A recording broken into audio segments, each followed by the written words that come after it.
Most traders find out the low of the day was already made, after price has run 40, 50, 60 points away from it.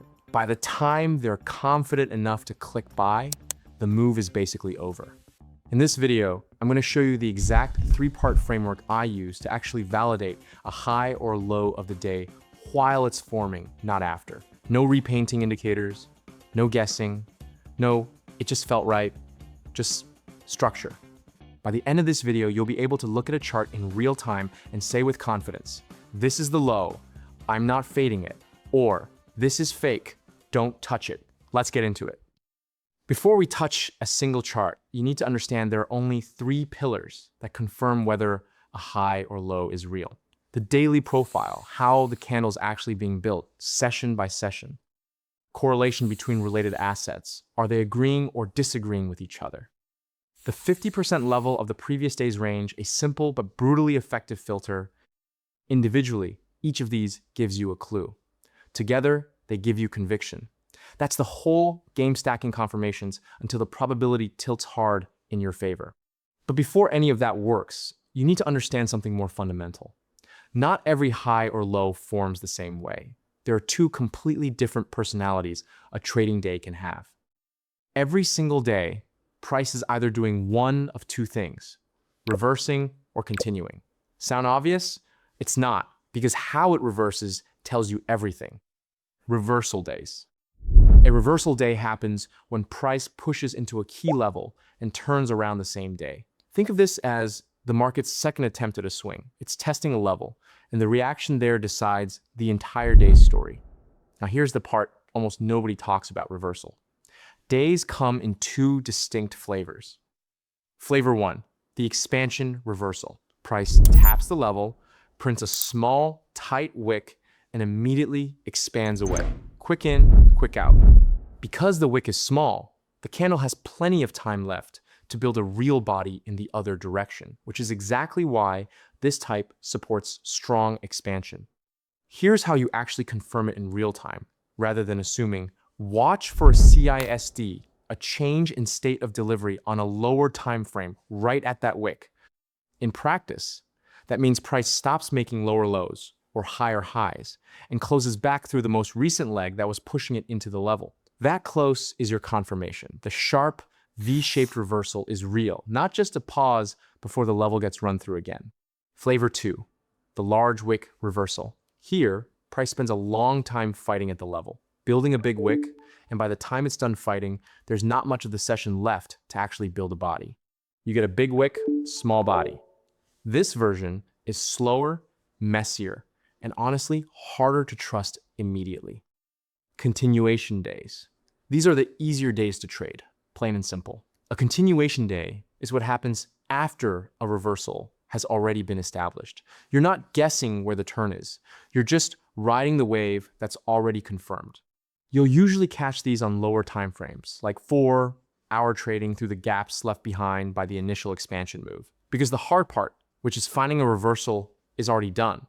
Continuation setups have a noticeably higher win rate. If you're trading a reversal, you're betting on a turn. If you're trading a continuation, you're betting on momentum that already proved itself. One requires a lot more confirmation than the other. Keep that in mind as we go through the next three tools. The daily profile is nothing more than the shape of the candle as it's being built, the order in which the open, high, low, and close occur. But that order tells you when in the session the real move is likely to happen. There are two profiles you need to know. Profile A, the early reversal. The high or low of the day is set before the New York session even opens during Asia or London. When this happens, New York's job is simple. It just continues the move that's already in motion. You typically won't see deep, aggressive runs during New York in this scenario. Instead, you'll see gap fills and steady continuation, often accelerating once equities open. Profile B, the New York reversal. This is the opposite. Asia and London haven't confirmed anything yet, and New York itself creates the high or low of the day, usually right around the open, then expands away from it.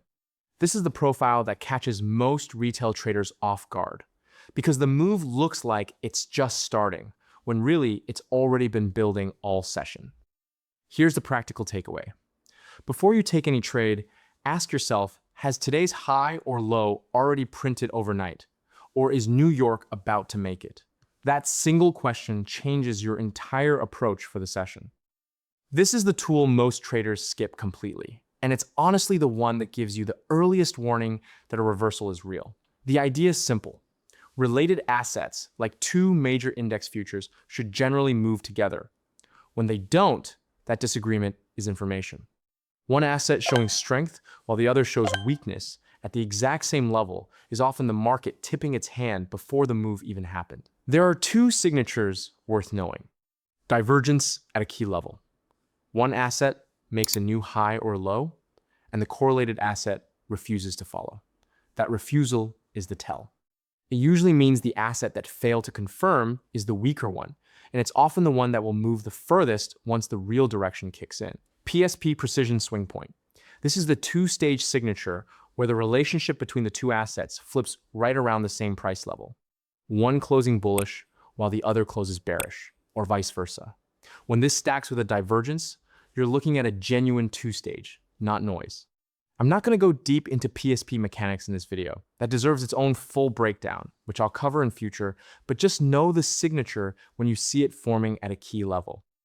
Now, on continuation days, correlation works slightly differently. Since the expansion already happened the day before, you're now watching for these same divergence signatures inside the gaps left over from that move on a lower time frame.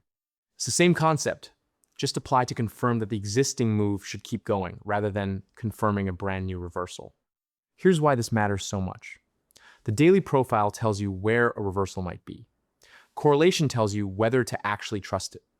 One without the other is a guess. Both together is a plan.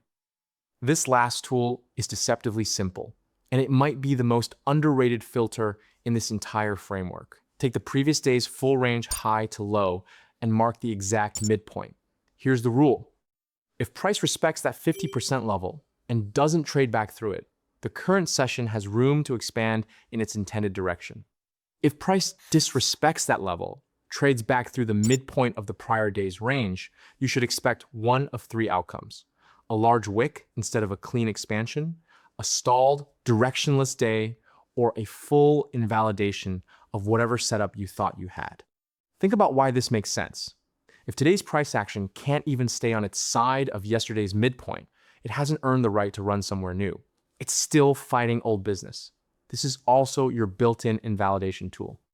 If price breaks that 50% line hard and doesn't immediately reverse back, that's your signal to stand down or flip your bias, not force a trade that the structure is already arguing against. Let's put all three tools to work in real time on a chart so you can see exactly how this stacks. Step 1, mark the 50% of the previous day's range. Step 2, drop to a lower time frame, let's say a 4-hour, to read the daily profile as it's forming. Step 3, watch your correlated asset for any divergence or two-stage shift right at that level. Notice how, in each case, no single tool was enough on its own. The 50% level alone just tells you something might be off. The correlation alone tells you these two are disagreeing. But when the level, the profile, and the correlation all line up in the same spot at the same time, that's when you stop guessing and start acting. So to recap the three-part framework, read the daily profile. Is this reversal happening before New York or during it? Check correlation. Are related assets agreeing or fighting each other at this level? Respect the 50% rule. Has price earned the right to expand, or is it still tangled in yesterday's range? Stack all three, and you stop reacting to the high or low of the day. You start anticipating it. If this framework was useful, the next video I am planning on how to actually enter once the high or low is confirmed. So make sure you're subscribed so you don't miss it. Drop a comment with which of these three tools you already use and which one is completely new to you. I read every comment and it genuinely helps me figure out what to cover next. See you in the next one. Peace.